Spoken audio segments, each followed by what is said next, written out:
Hey guys, എത്ര വെയിലാണെങ്കിലും കേരളത്തിന്റെ കുംഭമേള നടക്കുമ്പോൾ ഞാൻ എങ്ങനെ പോവാതിരിക്കും? അതും നമ്മുടെ സ്വന്തം മലപ്പുറത്ത് തിരുനാവായയിൽ.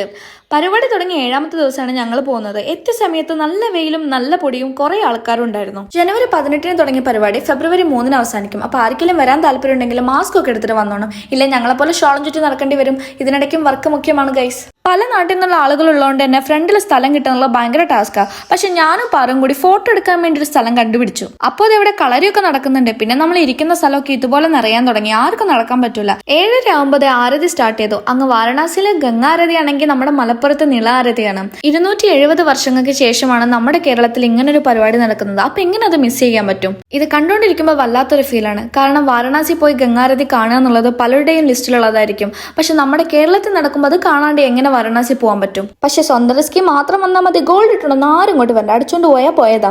പരിപാടി കഴിഞ്ഞ് പോകുന്ന എഴുത്താണ് ശിവന്റെ അമ്പലത്തിന്റെ അവിടെ അഘോരി പൂജ നടക്കാൻ പോകണമെന്നൊക്കെ. എന്നാ പിന്നെ അതുകൂടി കാണാമെന്ന് കരുതി എന്റെ അമ്മ തിരക്ക് കാരണം ഇനി ഇവിടെ നിൽക്കാൻ പറ്റില്ല എന്നൊക്കെ പറഞ്ഞ് എന്നെ വലിച്ചോണ്ട് വന്നാണ് ഗൈസ്. അപ്പൊ ഓക്കെ, ബൈ.